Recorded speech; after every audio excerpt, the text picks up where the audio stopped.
Well, it's 7 o'clock. Good evening, everyone. Happy New Year for those of you who we haven't seen since before the New Year's. This is the January 10th, 2023 Planning Board meeting, first one of the year. So with that, I'd like to start the meeting with the Pledge of Allegiance.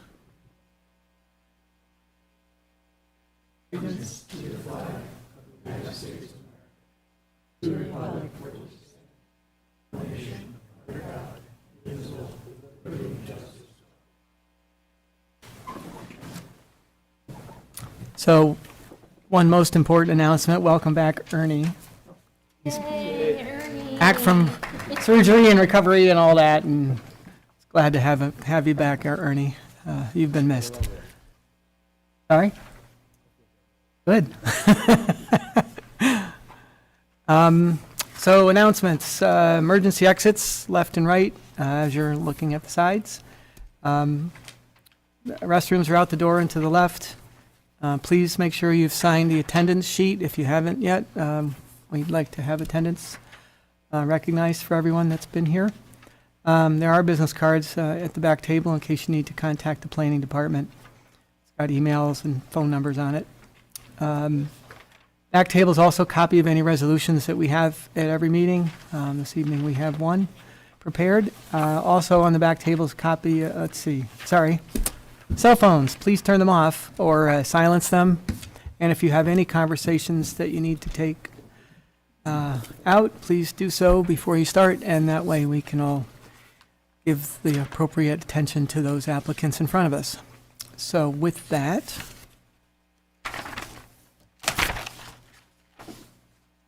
we have any meeting minutes we need to approve? Yes, September 13th. September 13th meeting minutes. I think, Ernie, it's probably the last meeting you were at. So, has everyone had a chance to look at the ones that Lisa sent around last week? Yep. Anybody have any comments for her? No. Okay. Entertain a motion to approve the meeting minutes of 13th of September. I'll move. Al moves. Second. Joe seconds. All in favor? Aye. Carried 5-0. We've received a couple of items of correspondence, one from the Fantons regarding 1086 Strong Road subdivision, and one from Amy Bartel regarding the McGuire site plan, which we'll be discussing this evening. Boards and committees. Dave, you have anything you want to report from the town board's perspective? I just wanted to say Happy New Year to everybody, and welcome back. Thanks for serving. I appreciate all the hard work that you guys put in. I just wanted to let you know that I'll be here for the first 3 months. We're going to do it quarterly this year, and then we're going to rotate it through the town board. And again, we talked about, filling in for each other and helping out when they need something. And you folks can reach out to anybody if you have any questions of us. We went through our organizational setup last night without any issues. And the one thing that I just wanted publicly to say once again, because there was a little bit of misinformation, Jack at one of the December meetings announced that he was stepping down, but he's stepping down as the board chairman for the county, not for the town. I think people are worried, and he reiterated that and corrected that. But if you hear anything about that, he was stepping down as the county chair, not as a town supervisor. So Jack is up and running and doing well. But I just wanted to clear that up if there was any miscommunication on that. So. Good to know. Thanks, Dave. Tim. Next meeting. So your next meeting will be January 24th, starting with a public hearing for Valvoline. We removed it from tonight's agenda, and it'll be on the 24th. That's at 7503 County Road 42. Site plan for demolishing the existing Denny's, formerly Denny's Restaurant, and build a 2,080 square foot Valvoline instant oil change. And then also, 1086 Strong Road will be back in front of you. That's a major subdivision on Strong Road and Taylor Road. Applicant is requesting approval to subdivide 34.42 acre parcel into 11 single-family lots. And then any carryovers from tonight. Great, thank you, Kim. So as Kim noted, Valvoline and 1086 Strong Road subdivision applications are off of the agenda this evening. So we have 2 remaining items on the agenda, plus an agenda discussion with Dave and the town board at the end. First one up, Ravenwood Golf Pro Shop Edition. This public hearing is still open. Applicant is requesting approval to expand the existing clubhouse to accommodate enlarged pro shop and a 2-story, 1,600 square foot addition to the eastern side of the existing building, along with a 1,700 square foot patio addition. And then we've seen this a couple times, I think now, or at least once. This month, yeah. Yeah, okay. So, good evening. Good evening, Matt Tomlinson, Marathon Engineering, and I've got Joe Toomey with Edge Architecture and Toby with the ownership group as well here tonight. As mentioned, we presented last month. We were caught in a calendar time frame issue with county planning, and so we had not received county planning comments the last time that we were here. So we received a comment just with a question, I guess I should say, from county with regards to stormwater, which will be conveyed to the existing ponds on site. And so I think we had primarily answered all of the board's questions last time around. We're happy to answer any other questions if they're brought up or needed. And I can, of course, run through the project again as well. We did also reply in writing to Wes's comments and the landscape architects, and connected with Wes last week just to see if there's anything else out there, and I think we've got those, but I see in the draft resolution that's a condition, of course, and we'll be happy to work with him to wrap up anything that's final. Okay. Actually, the public hearing is still open, so I guess what I'll do is, in lieu of your doing a formal presentation, reintroducing the project, I'll see if anyone is interested in doing that. Is there anyone from the public here that was here specifically for to see how this project's going forward? Okay, if not, anybody from the board? I know, Ernie, you haven't seen this yet, correct? Read the minutes. I'm up to speed. Okay. All right. So unless there's an objection, I'll entertain a motion to close the public hearing. I'll move. Al moves. Second. That Ernie seconds. All in favor? Aye. Opposed, carried 5-0. Any questions for the applicant from the board? Hearing none. Wes, anything that's still in front of you? Yeah, so we did look at the applicant's response to our December 5th letter, and generally we are satisfied with their responses to our comments. We have been working on an updated town engineer comment letter to close the loop on our review. So we're satisfied with any potential condition of approval being contingent, satisfying Labella comments. So we're okay. Okay.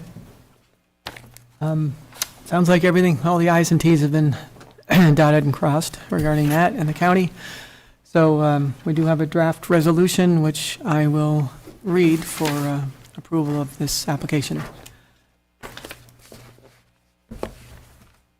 For the Ravenwood Pro Shop Edition, 929 Lionel Road, application 33 SB 2022. Whereas the planning board made the following findings of fact, and there are 10 of them. Now therefore be it resolved that the application of Tony Ray, RKH Golf LLC, Fishers, New York, site plan entitled Ravenwood Pro Shop Edition, received by the planning board November 10th, 2022, last revised December 20th, 2022. Planning board application 33 SB 2022 be approved with the following conditions. First up, conditions to be addressed prior to chairman's signature. First one is standard. Second one, that any exterior lighting be compliant to code and approved by the code enforcement officer. Number 3, comments in a letter dated December 5th, 2022 from LaBelle Associates be addressed.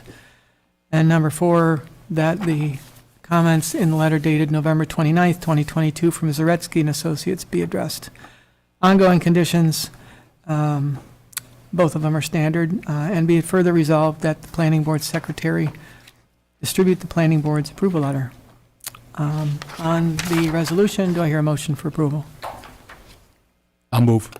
Bill moves. I'll second. Scott seconds. All in favor? Aye. Carried 5-0. Great, thanks, everyone. Thank you. Second agenda item this evening, McGuire site plan. Applicant is requesting approval to construct 23,000 square foot parking lot addition, including landscape buffer, sidewalks, a new tenant entrance, and 2 curb cuts off of Old Dutch Road. And this is at 8050 State Route 251. Evening. Good evening, Board. Brad Humbersell with Mitchell Design Build, representing McGuire Properties. Been here a couple times, kind of working with a bunch of iterations on this project. We're working through this in a couple different phases, if you will, but this west side portion of 8050 was tabled until now. The owner has a tenant in line for that southwest portion of the building, which drummed up a lot of interest and haste into trying to get this back on the agenda, this parking lot addition. So I guess that's what I'm here for tonight, to present roughly 23,000 square foot asphalt parking lot on the west side of 8050 Victor Menden Road. The plan is to include about 50 parking spots, which was taken essentially from the use and occupancy of the proposed tenancy, which has been determined at this point to be a martial arts studio. The unique part about this location is that while the rest of the building is serviced from the east side, the existing parking lot, there is no way to get to this location through the building. Everything's kind of been segmented off and cut off internally when the owner purchased the building and provided 5 separate tenancies. So for ease of accessibility, we had to come up with a solution, and that would be to include a parking lot on this side of the building with its own entrance to its landlocked tenancy. With this additional parking lot, we have to remove existing landscaping. The goal, I mean, this is what we show as an estimated removal. The goal is to keep as much as possible, especially coming around the corner, Victor Menden and Old Dutch. But it's pretty safe to say that the landscaping and trees and shrubs shown in red will likely have to be removed for the asphalt. Stormwater, not a big concern, because as we've shown in previous iterations and in comments, we've addressed multiple comments from multiple departments on this. There was this building, when it was master planned, was designed for a much larger impervious area, additional buildings, much larger parking lot, and the stormwater facility was designed with that in mind for future considerations. We've had a stormwater engineer verify this with a report because we've had comments about it being in the Irondequoit Creek watershed, so we're aware of that. We've addressed that, and essentially the additional 23,000 square feet of impervious really doesn't have an impact on the stormwater on the site. There's swales that, existing swales that drain everything essentially to that existing facility on site, and treat it as determined by the watershed. One of the big sticking points and topic of discussion is actually the architecture and the look of the facade. I've spoken directly with Mark Kukufka of Labella to try and get a better understanding of what he's looking for. And we've come up with a couple iterations. This was our latest concept, which is really just utilizing the existing facade that's there, removing some of the ephes overhang, and then creating a taller, I don't want to call it a tower portion, but a taller recessed portion, similar to buildings within the immediate area. The goal is really to not project off the building too much, not having to do additional structure, getting into foundation items, and really increasing the cost exponentially to this, and to essentially, for lack of a better word, tack on to the facade. It's existing, it's masonry. I mean, it can support, what we're planning to do. And then the whole concept is it's vertical, concealed fastener, call it metal siding, if you will. Again, similar to, driving around Canning Park and driving around these areas is a constantly used material. Really, we're just trying to set this area off as its own, being that it now has its own main entrance. And owner, Dennis, Mr. McGuire, likes the look of this a lot. And I think it looks pretty sharp too, considering, funding and what we're trying to do with it. So additional windows to add interest and obviously to provide natural light to the interior space. The attempt at replacing landscaping best we can, lining Old Dutch Road with deciduous trees, and then a portion of evergreens towards the north side of the building. I know there's been a contentious point of lighting. We received a letter this morning from some residents in a neighboring residential cul-de-sac area. They seem concerned with lighting, and everything is full cutoff lights. We're really trying hard to not have any light spillage. And, if need be, depending on the hours of service of this, I can't imagine these lights will be on 24/7. So I'm sure that's something that we could figure out if that's a concern once this thing gets operational. So, the developer's really looking to get this done and to meet the public best as possible. So I guess with that, I'll answer any other questions that you guys have. Okay. Joe? I'm looking at the letter I think you're referencing as well from Ms. Bartel Yes, from the that's correct. adjacent Yep. property. And I guess this question is for you as much as for Wes, because it seems to be pretty well researched relative to different bullets in the town code, relative to new entrances off the street for the parking lot, references light industrial district must be environmentally compatible with physical and natural environment, et cetera, et cetera. So it seems to be well-researched, and I haven't got the expertise or the familiarity with code to know if it's valid or not. So I'm curious. Okay, yeah, so section 21124 of the Victor Town Code, Light Industrial District Regulations, there's an introductory paragraph that describes a bit of the purpose, right? And it indicates light industrial districts are districts created for the light industrial use. It is the intent of this district to provide areas for research or development of materials, methods, or products, and for compatible high technology and light manufacturing uses that are environmentally compatible with the physical and natural environment of the neighborhood or such services enumerated in the special use permit section hereof. It is the intent of this district to permit industries which are compatible with those industries and businesses located in various industrial neighborhoods. The integrity of the town's industrial base will be maintained by restricting the district to land uses which are strictly industrial in nature or which provide a service directly related to primary administration of the industrial organization. So does a martial arts studio, So it's, it doesn't sound like a martial art studio would necessarily fit, but really the compatible with the physical and natural environment, it's really speaking to the use of the property. And my understanding is that the proposed use here, the studio, is a use allowed with a special use permit, right? So that's something that the planning board would need to act on, as well as in addition to just the site plan. So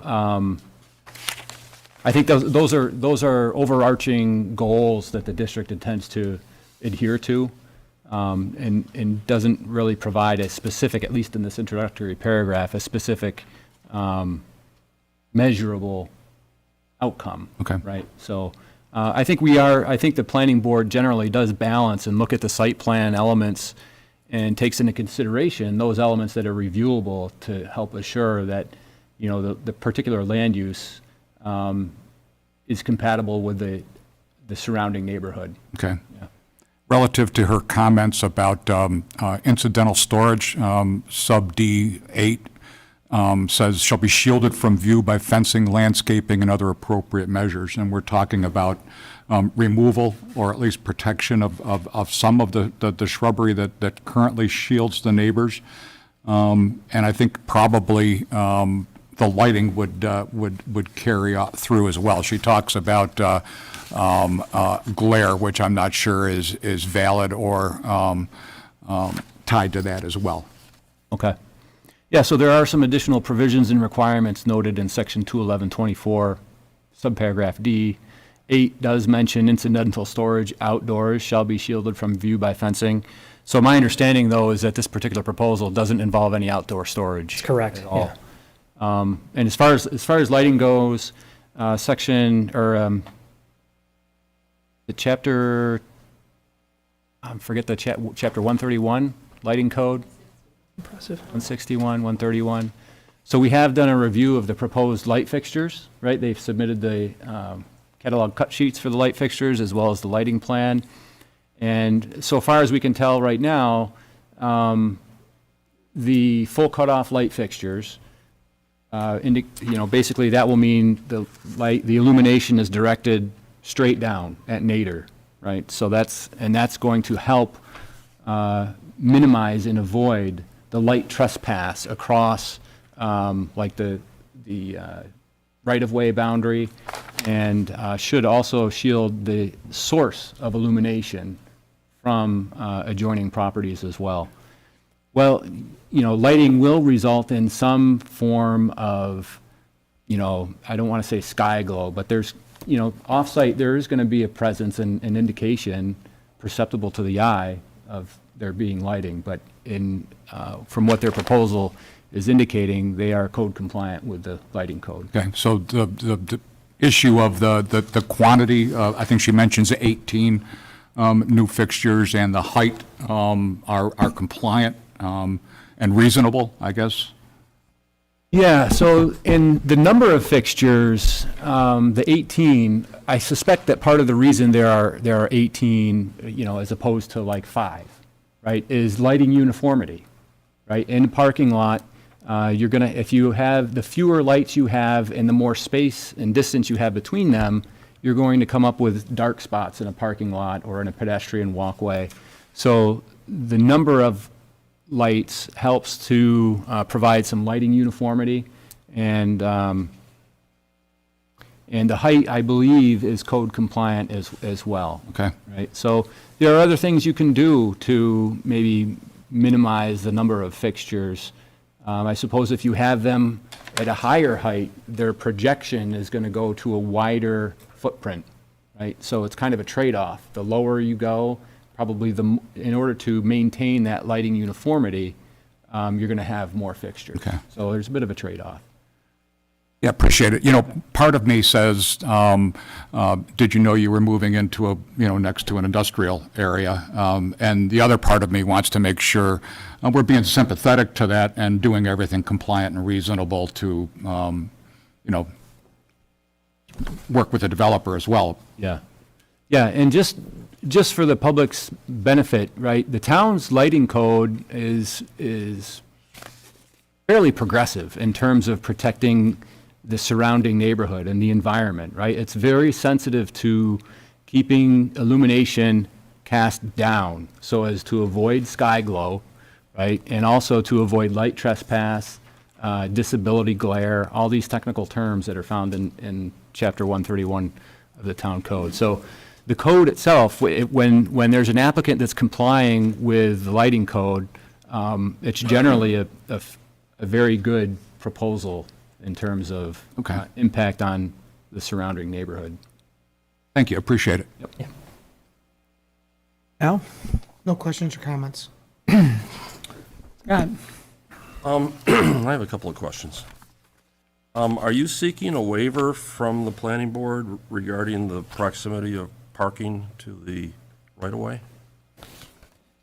80-foot? Yes. Yes, on the grounds of, I mean, I've been here before, I've discussed this with, I believe, Kim and Wes separately. The idea that it's something that the planning board can allow based on, there's a code section in here somewhere in my notes. If the road is going to be widened in the future, something along those lines, and also based on the grounds of right across the street at Danforth is a condition that kind of sets a precedent. Essentially, that's what we're really trying to do, and actually not make it any worse than what's across the street. We're trying to be better than that from a setback standpoint. Is that what you're asking? Well, I'm familiar with the 80-foot requirement as it relates to the corridor study that includes Route 251, of which you're a part. I'm also familiar with area variance requirements that take into consideration the neighborhood. I don't know if going before the zoning board is an option as well. Personally, I'm not in favor of granting waivers. But I have another related question. Excuse me. And that is, when I'm looking at the enlarged plan that you present, and the layout and the dimensions that you show apparently a property line right along the edge of pavement of Old Dutch Road. And this kind of reminds me of an application we had at the last meeting. We had an applicant who was showing a property line along the edge of the pavement as well. And I don't see any survey certification by a licensed land surveyor or anyone to confirm the position or dimensions of the property lines as shown. And I think prior to asking for us to consider these dimensions that you're mentioning, that you're certifying apparently, I'd like to know that the property lines are in the right place. Okay. And quite honestly, I don't feel comfortable with the property lines where you have them shown. They're merged in with an aerial photograph, and I don't know, based on where I see that photograph, based on where I see the power poles, based on where I see the easement that is identified, when I look at pictometry online, when I look at Encore, I see the right-of-way approximately 10 to 15 feet further towards the building than where you show it. So I would like you to check in with a licensed land surveyor and have him confirm the boundaries that you're showing on this application that relate to the dimensions you're showing, such as the dimension of 32 feet, 8.5 inches. I'd like to be confident that 32 feet, 8.5 inches is exactly what you're talking about there, and I don't really think that's achievable if you don't have that back up to your plan that you're presenting to us. Okay. Those are my comments. Thanks, Scott. Ernie? What are the size of the trees that you're going to be putting in? They're somewhere on the plan. I don't know off the top of my head what they are. I believe they're sugar maples. They grow to be 40 feet. I don't know, they're sugar maples. I don't, somewhere on the drawings, they They're show not the going to be size. fir trees? We're going to have, I believe, a couple of 3 fir trees to the north.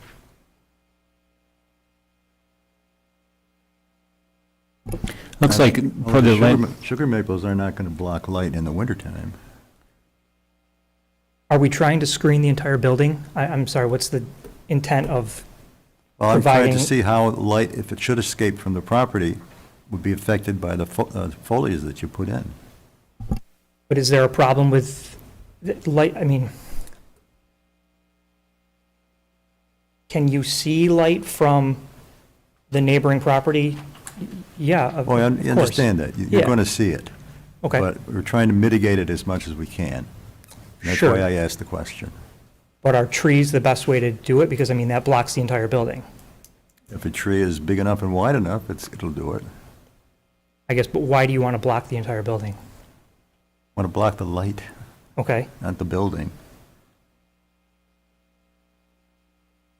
yeah, I mean, the trees will do more than what's currently there now. I mean, because currently, once you get past, I don't know, the first 100 feet of the southern part of 8050, there's no trees. There's a couple lights on the building now, over top of existing exits, but we're adding trees along the entire length of the building, going north along Old Dutch Road. You show 8 trees on the border, approximately on the border. And they're all going to be sugar maples? It's a variation of sugar maple and something else that's on the plan that Mr. Zaretsky, the landscape Can you consultant, get us some more specific information at some point? they're on the drawing, sir. I know they're in the drawing, but I want an explanation. I can see them on the drawing right there. Okay. Yeah, there it is. Put a new one up for me. Okay, maybe you can get that for us. An explanation of why the trees are the species that they are, or an explanation of, What they'll do as sugar maples as opposed to conifers. okay?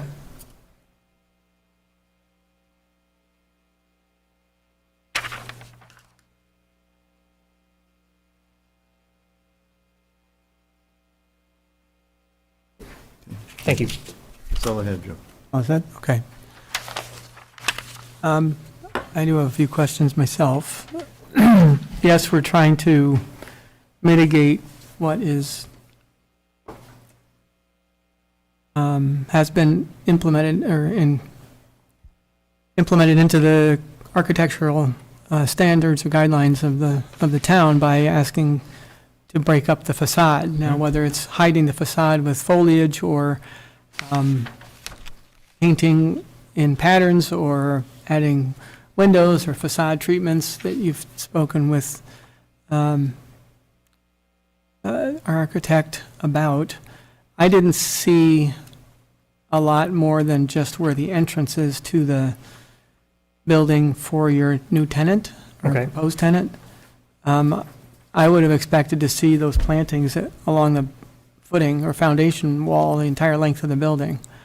And that would start to break it up, but is there something you can do with color variation on the face of the building that maybe reduces the footprint or the view shed, I guess, of the wall? You know, whether you have a darker stripe across the top or. Like the monotony. Yeah, right, and that's really not something that we're like trying to perpetuate. Sure. When you come before the board, when an applicant comes before the board to improve or upgrade or change the use of the building, change the function, that's when we have the advantage of, you know, upgrading the lighting, for instance, to full cut-off fixtures, you know, or that sort of thing. So I didn't see an attempt to go beyond the entrance that you're proposing for your new tenant. So I would like to see that Kind of a extended further. continuation of the pattern? Yeah. And I don't know whether Mark Kufka could comment on that. Wes, can you bring that forward to him? Yeah, we can transmit your preferences in this conversation to Mark Kukufka, yep, for some feedback. Okay. Regarding Scott's comment about right-of-way, I agree with that. We've seen several parcels now where right-of-way is not well-defined on the plans, but where is the 80 feet start from? Is it from the right-of-way line or center line? Do you know, Wes? for parking? Because, I mean, you're right up against the building if you go to the 80 feet, so you have no opportunity to do any parking, and there's already a, loading dock there and stuff like that, so it's, Yeah, it says, "No vehicular parking shall be permitted within 80 feet of the road right-of-way," yeah. so the edge of the right-of-way. So in this case, they're kind of hobbled because the building is too close to the road to get any parking, but it's already been accepted to have at least the loading dock there in the past. It looks like you're removing a loading dock based on... Yeah, there's no loading dock anymore. That was a Yeah. previous submission. Okay. But it was not an add-on, it was already there? No. That wasn't there at all, okay. So Well, there's there's no, nothing on this facade right now. There's a couple egress doors. oh, yeah, okay. Sorry, I'm looking at Google Earth. And then just, I would like to, I didn't go ahead. finish the paragraph. I should have finished the paragraph. So it says, "No vehicular parking shall be permitted within 80 feet of the road right-of-way. The planning board may reduce the front setback if there is no need for a future service road or road widening."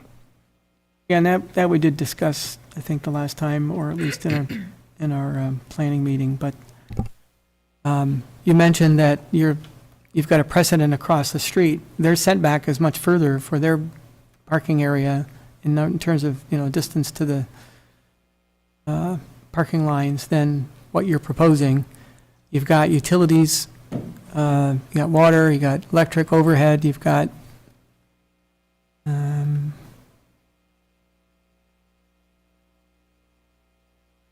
and gas there too. There's gas, yep.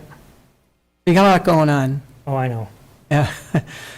I'm not against putting this parking here. I'm trying to work our way through that we can justify this to provide the variances that you would need to do this work. All this parking you're proposing, this is another question I had, is that strictly for the new tenant, or is it just because you'd like to put it all in at once for future tenants? No, I mean, it's based on, the new tenant is about 7,500 square feet, and the type of use it is a combination of A3 and B. It's based on town parking code. I mean, that's kind of what it breaks down to. They would have events there, if you will, or classes or things? Yeah, that- I think I said in one of my comments along the way that certainly classes. Yeah. And again, I mean, I would imagine normal business hours and at nighttime, I mean, traditional martial arts studios. Sure. As far as events, possible, but I would imagine it's few and far between. Do you think they would be amenable to land banking some parking and maybe not constructing it at all, right in like one phase? Could they land bank some and? Or do they know they need that much, I guess is the Yeah. question. Did they ask for that much parking? Like maybe they only want to construct, or maybe their immediate need is just to construct half of what is depicted, right? Yeah. And, maybe you could show the others as land banked. I'm just exploring some thoughts here. I mean, I guess as long as it kind of goes against what the town code says, but if that's something that you guys can make the determination that you Say- don't need as much parking as what the calculations. So for the use and the Without square footage of the room, or the tenant's space, the town code requires that stretch of parking. Is that what you're saying? It requires about 50 parking spaces. Okay. And I have to put them in somewhere. I mean, I could imagine an event, if you have a couple Sure. of clubs, competing or something, or, Yep. demonstrations or whatever, that Absolutely. you need a lot of parking. So that's not something that, But would Plus, it you're be, I guess, putting in- yeah, would it be used, would 50 spots be used all the time constantly? I can't imagine it would. I mean, my comment regarding lighting is make sure they're full cutoff, but I don't know if I buy the argument that that this change is gonna affect the residents in, across the other section, which is all light industrial and much heavier industrial use. And the building, Danforth building blocks half the parking anyway from that neighborhood. So That's correct. I And they have I'm struggling site with pole that. lighting, and it's I mean, I consider it, I Variable certainly, understand them not wanting more light than they have to, but this is pretty minor lighting in the grand scheme of things. We're not asking for, you haven't requested 25-foot poles, which would shed a lot more light and be higher up than what these pack lights will be. They're not really pack lights, but they're wall full cutoff light Yeah. fixtures. We call them wall packs, so So you're, personally, my comment is, I'm not worried about, that lighting is about as minimalist as you can get and still maintain a security lighting for that sidewalk area in front of the car park. And if you only built part of this, Wes, they wouldn't be able to get the second in or out entrance that they're proposing? Well, I guess possibly. Or would they put it somewhere I guess else? depending on I guess it would maybe look at a reconfiguration, or maybe for the immediate needs, if land banking were to be considered and allowable by the planning board, maybe only one entrance, ingress and egress property instead of two. Okay. Something that could be, when, Wes, when you out. say land banking, you mean literally parking on the grass? No, Okay, sorry. no, I guess you would show on the site plan where future parking would be. So, for example, 50% of what you're showing, basically, just identified on the plan as land bank parking that might be constructed at some point in the future, right? Okay. So, but there would be no intent to park on the grass. Okay, So it would reduce the impervious surface area, and then, I guess, just provide an opportunity later on, if the parking need and demand were there, then it could be constructed because it's shown on your site plan as land banked. would that be something that I would have to come back to the planning board to discuss that as well, or how would that, something like that work if that ended So, up? Tim, correct me if I'm wrong, but I think as long as it's shown on the site plan as land bank parking, you don't need to come back to the planning board. It can That's be correct, constructed. yeah. So if it's shown, it's approved, it's just not built, right? It's shaded in or dotted in somehow. It's shown on the site plan, but you would not need to come back for approval. It would be approved now, just shown as land banked. so you could conceivably, if everybody looks over there, there's a small bump out for There's an existing transformer. there. transformer, Yep. right? So you could like bank all this parking right here as grass, still have your driveway cut through, and then in the future construct that if you needed the extra parking. That's an example Sure, of no, I mean, that's a, land banking. And show it on the plan Okay. with a little dotted line saying, here's future, and call it out as future parking if necessary. would the second curb cut be included with that as well? Is that something that, Say if your intent is to have it in the future, you wouldn't have to put that in there if you don't need it, but then you could build all this at that, right, yeah, I'm saying, would the second curb cut be part of that land banking illustration? I don't know, Wes, do they need the thing, the extra? I suspect that you could probably include that second curb cut in as part of your land bank area. Okay. So that if your immediate needs are just to construct one curb cut, I think that could probably be, Yeah, I mean. I would want to verify that with the town's code enforcement officer, but. Okay, fair. Yeah, I mean, we did the second curb cut because, I mean, from an aerial standpoint, it made sense where it was, and also the practicality of having a 350, 400-foot-long dead-end So parking lot. would suggest then that you, as part of that, you'd have a little small turnaround Sure, right here. You go yep. back in and go back out again. But Yep. that would be That's the fair. limit of what you may want to start with. Okay, And then in the future, if you truly need it, then you could come back and finish that off. okay.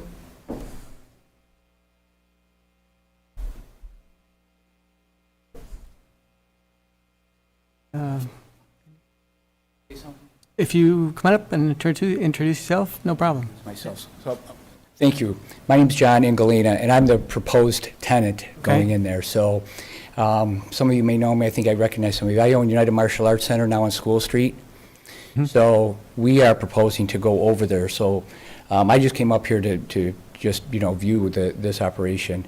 But any questions that you may have for me, I can tell you that the reason for that second curb cut is that I had called the transportation department, the school transportation department. We get we have about 300 Victor families over there now, and probably 175 are kids. And so they get dropped off by the school bus 5 days a week. Okay. So that was a concern. I did call the transportation department to make sure that they would still be willing to come up there and drop off the children, which they would. And they didn't really specifically mention the second curb cut, but they did mention not wanting to drop the children off on the road. Yeah, if you want to pull in with a school bus, you want to keep going through. Correct. So that's a good perspective to hear. Yes. I appreciate your coming up and. Sure, and bringing with it forward. respect to the use, right now, we're not going to have any big events, or we don't do that now, but we do have about, at any given time, there can be 60 or 65 students in there. We run, dual classes, especially after school, so it's hopping, it's great for the kids and families and everything, so just to give you a little bit of insight in what we're trying to do over there. So the purpose of land bank parking is, you'll find some developments, for instance, they'll propose land banking because they don't know if their tenants are really going to need it or not. If you need the parking, no need, I don't know, it doesn't make sense to land bank it if you're just going to come back and have to put it in 6 months later or something, Yeah. a year yeah. later. So, I mean, right now, I count the cars at our parking lot as we were trying to make this determination, and there can be 40 or 45 cars, especially when the parents are coming to pick the kids Yeah. up and there's that transfer of classes in there. and you wrap around that building too, right, with the parking. We do now. Unfortunately, there's not too many other tenants in there, so Yeah, yes, we have to find a place to go. I totally get it. I appreciate that. All right, thank you. Glad you Thank you. brought that forward. Wes, anything else you need to add? I think the biggest thing for me is the architecture, plantings along the building, So we did. and survey that the- Scott brought forward. The Labella letter from January 3rd, more the town engineering comments, not necessarily the architecture comments. The applicant has responded to those. We haven't had a full opportunity to verify those responses. We are in the process of doing that.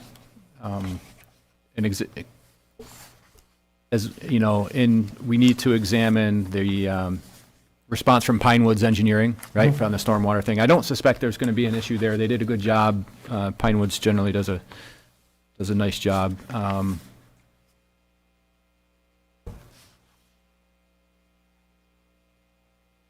And then, I guess, hearing maybe a little bit of the new information from the anticipated occupant, right? Maybe that land bank idea isn't such a good idea.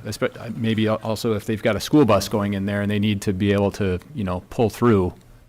And I guess maybe that's not the route to go. Okay. So I can take some of this conversation, right, that was architecturally related back to Mark Kukufka. We can talk, Yep. and we can also, we'll be updating our comment letter here as well. Mhm. Okay. Anyone else have any questions, comments? Scott? Nope. No more. Me? No, what's that? Okay. I guess we're on for the next meeting? County, yeah. So, other than that, I think you've heard a few things that maybe you should bring back to the board. Sounds like your tenant really needs that parking, and the pull-through makes a lot of sense. Yep. As long as you have buses coming through. Certainly don't want to prohibit that and make it less safe for the students. So, Absolutely. Yeah, I guess I would like to echo Mr. Harter's comment about the lot lines, right? That's something that we didn't pick up on. I think that's an excellent comment, so we'll definitely need some follow-up there with a land surveyor, just to be sure that those lines are going to be accurate in measurements and whatnot. We had that last month, as I Yeah, recall. thanks for bringing that up. That's right. Okay. I guess we're all set for this Thank you. evening. Thank you. Thank you. All right, we have one last item on the agenda.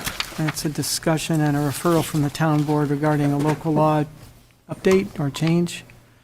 Cannabis retail dispensary overlay district.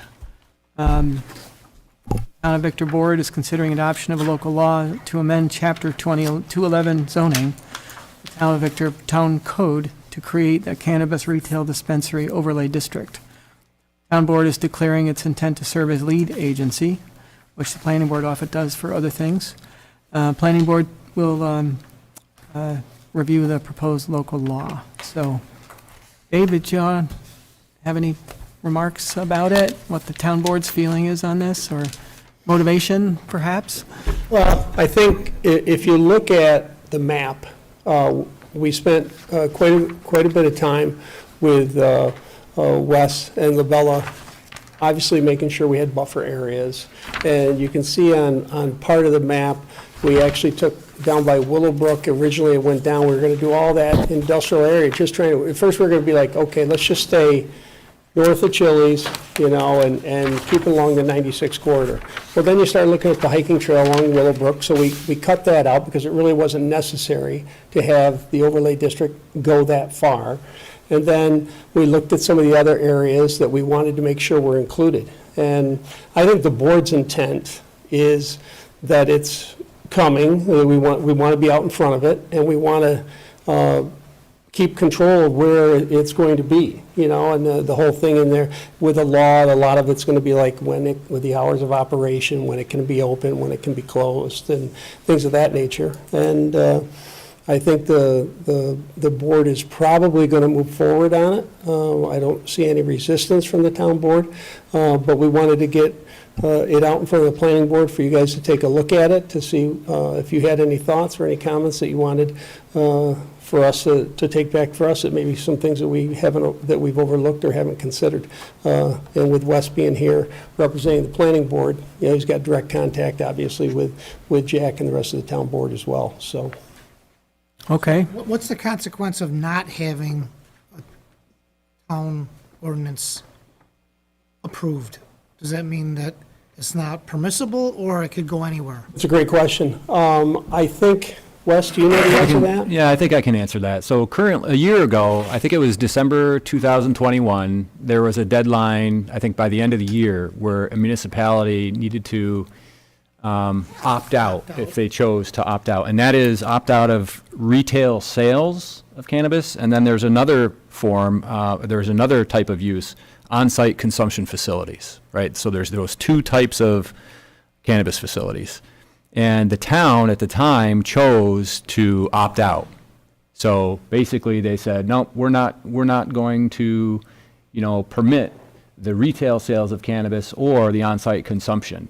That was back in, but just prior to that, the town board, or the town was considering opting in on retail sales alone. But then, that draft law was submitted to the planning board for review and comment. And I think at the time, some of the comments that I remember hearing, and I'm just kind of going from distant memory here, was that, well, maybe the town should hold off and see what other communities do. Let's see what's Exactly. going on other places. And And view the impact on the community, right? Yep. The longer-term Yep. impacts. Yep. And so, right, long-term impacts, I don't know that that's really been present here to evaluate, right? So I think just the first retail sales cannabis license was issued in New York City within the past few weeks, past month or so.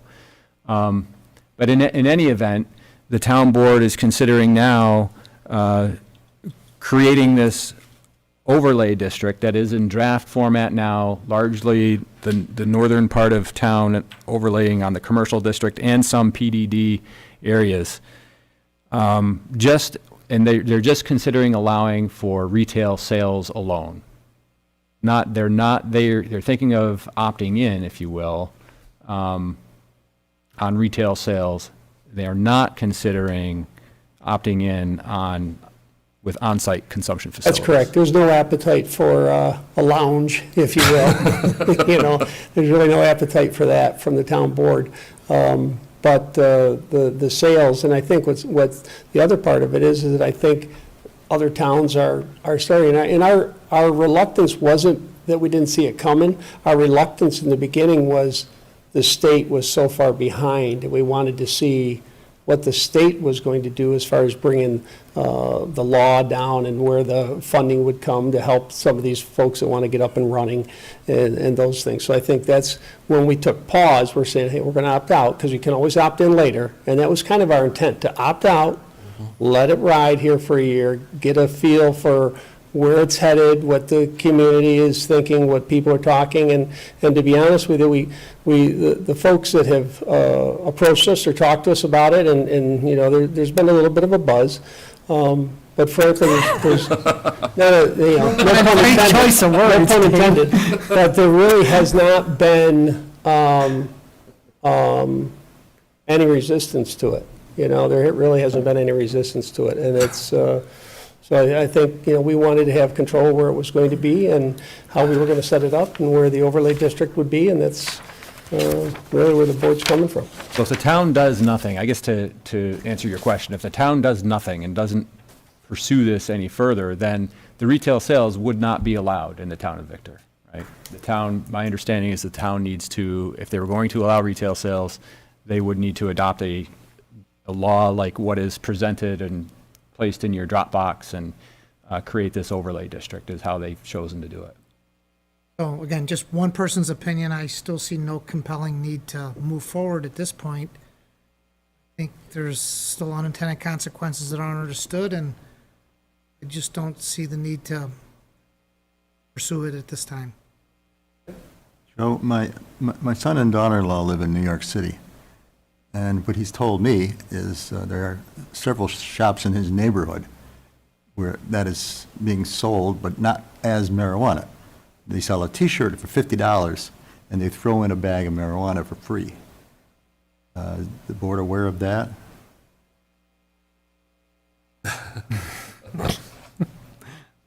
I think that's occurred in the town of Victor.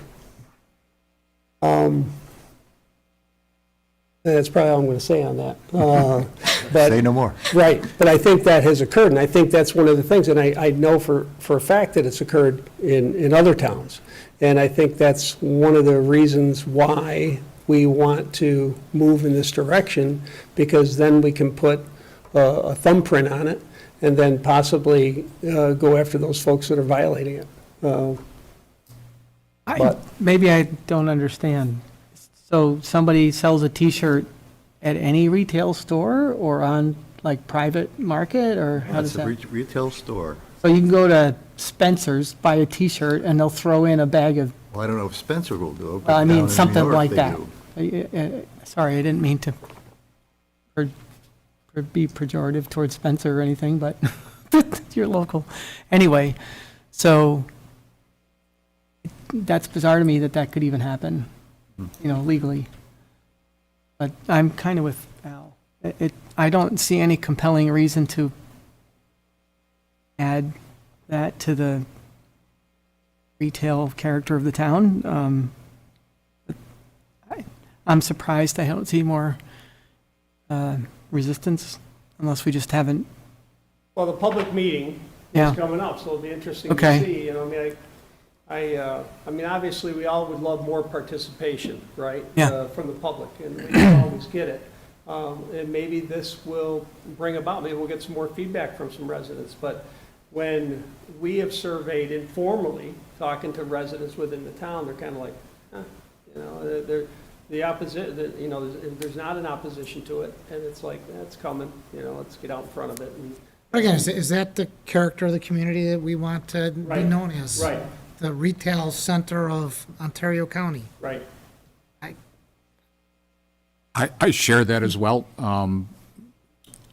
Having said that, looking at the map, on the eastern side, behind Cobblestone Court, there's no 100-foot buffer there between the apartments and the back of Cobblestone Court. Is that an oversight, or it seems to me that line should keep going north to separate or provide a buffer between Cobblestone Court and the apartments to the east on Turk Hill Road there?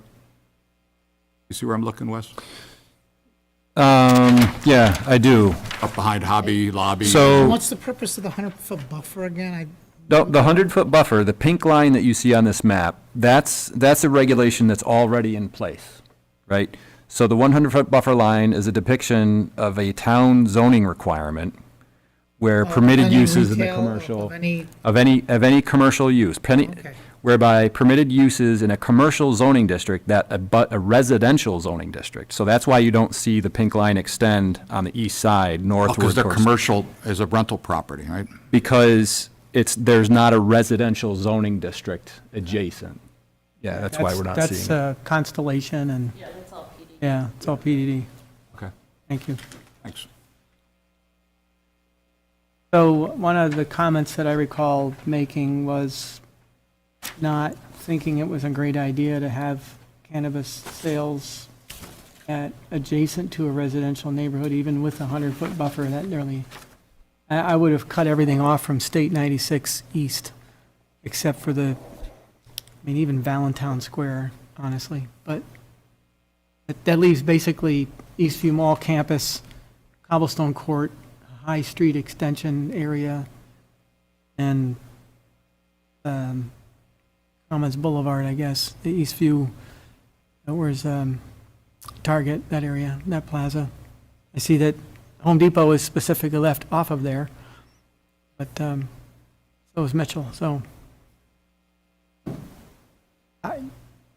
I remember some comments from residents when we went through this before about the, Commerce Drive, Walmart Plaza, basically, and those two plazas being adjacent to Rolling Meadows, Metal Arc, Sachem Trail neighborhoods. So I would not have included those two sections in this overlay district. My comment is I don't think we need this at all in the town. There's already one right down here in the village. I don't agree with that choice, being right next to residential neighborhood either, on the Whistle Stop site. And I don't even know if they're open yet, because isn't there some lawsuit? Yeah, they're not. I mean, they're not selling any Right. marijuana products. They're open up. They don't have a Yeah. license. Right? And I think there's a lawsuit going on that keeps people from becoming eligible for licenses yet, because the state was, how to put this, in the lawsuit size, I think it was discriminating towards people other than those who have been disadvantaged. Right. You No, I know what you're saying. understand what I'm saying. So, that's my opinion. And if that's, pass along the meeting minutes, that you hear comments from Joe, Val, myself, I don't know, Scott? I'm not sure that I have a comment. What happens if we don't do this, if we just don't identify any particular area? What's the Then downside it to can't that? be, there won't be any, they wouldn't be able to. It's not in the code, they can't open up a retail store. If we don't pass a law, or have a district, or have an area, if we don't pass a law allowing it, then you cannot do retail cannabis in the town of Victor. And the state of New York won't tell us that you can do it just anywhere then? They won't? If you opt out, right? I mean, you currently. We've already opted out, right? Pardon me? We've already opted out, so you can't sell cannabis products within Not in our the code right town. now. And we can put it in our code anytime, but we're thinking, or the board is thinking, time is of the essence, since other communities are doing it as well. Yeah, well, I don't see this as a big A burning revenue. platform, we call Yeah, it, right. I mean,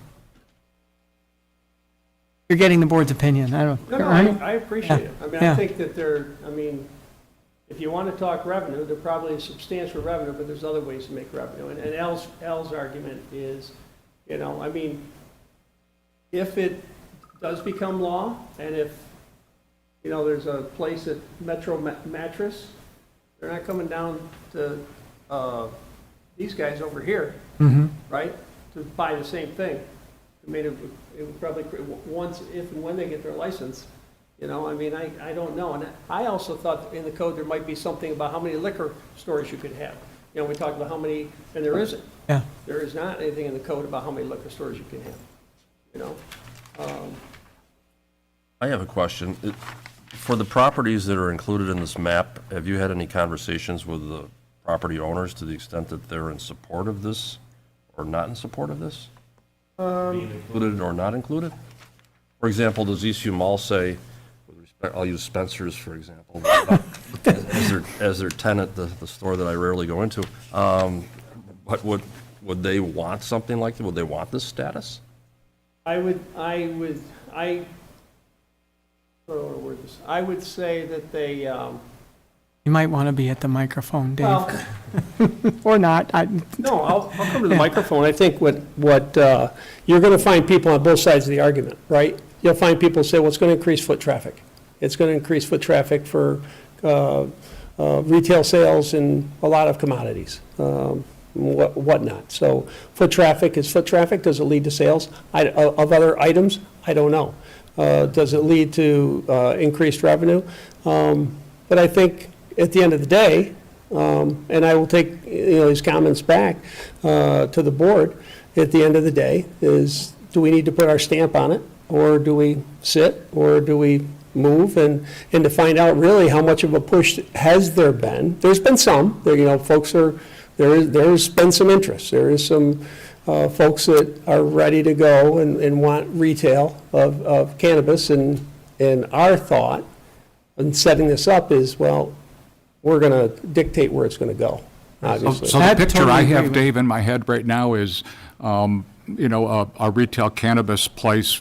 I'll pick a spot in the mall where Claire's is, and then people are tossing down gummies on the way out the door, and then the food court is a hangout for stoners. So, I mean, that's maybe an And unintended Wes, consequence, right? and I don't know much about it either, but only because, only because we talked about this at our staff meeting this morning, and we were talking about how people get their licenses and who the licenses are distributed to initially. And my understanding from what Supervisor Marin had said was if somebody has a federal, and Lisa, correct me if I'm wrong, a federal loan, something to do with a federal loan or government, they wouldn't be allowed to have, it could, so let's say Wilmerite has a federal loan, they can't lease a space to somebody that's going to sell retail cannabis, Okay. my understanding. There's a federal law against it, I presume. Yes. Now, if they don't, they could. It could go into the mall. But my understanding from what Jack said, it would not be allowed right now in the mall, right now. Okay. Because of that caveat, so to speak. But I think your broader point, right, is again, we don't really understand how pursuing this will impact the character of the community, unintended consequences. And again, if all we're chasing is tax revenue, right, we spend a lot of time in this board talking about character of the community fit, and, I just think that it's a bridge too far, in my opinion. And honestly, there's communities in the area that are more than happy to sell it, fine, Right. It's not like we need to provide a place for them to sell. It's not like Cannabis affordable housing, right? Yeah, We provide that. Don't provide that either. Define affordable, that's always the debate, right? yeah, right. I know. Oh. No, I think your comments are very valid, and I will take them as heartfelt as they are intended back to the board. And like I said, I'm really anxious to see, and I hope that some folks come out. I mean, Dave will be there to speak, and I hope some other folks come to a town board meeting and speak up on behalf of it, because we are we're all appointed or elected, and without public feedback, it's very difficult to just not an easy decision. Right. Is it helpful to perhaps consult with some of your adjoining towns who have enabled this? I mean, I was at Pittsford Plaza recently, and they have the Relief Center there, LEAF, and I'm not exactly sure how the town of Pittsford looks at it, but they seem to be kind of finicky as a town, as I understand them to be. There might be some best practices that are available through other towns that benefit us. I agree with Al's point. I don't personally, and this is just personal opinion, I don't personally think that I'd like this area, the notoriety of this being the cannabis zone for the town of Victor, if there are other areas that could, fit the bill. I guess what sticks in my mind is that if you sell it, it seems to me there's got to be some place nearby where you would consume it. And I think that leads to other thoughts, and maybe I haven't really thought that through, quite honestly. Or the car. Yeah, Well, it's interesting when you drive into the town of Canandaigua now, I mean, the parks have said no smoking and, the leash laws with the dogs and things of that nature. And now I notice driving down 332 right there by Tops, no consumption of marijuana in public. I mean, people ignore it, obviously, you're walking, Right. you can walk into a store or walk down the street and walk down Kershaw and you can smell it. But at least they are saying, hey, right. But Dave, back to your point, right, because it's not an easy decision for the town, what's the hurry?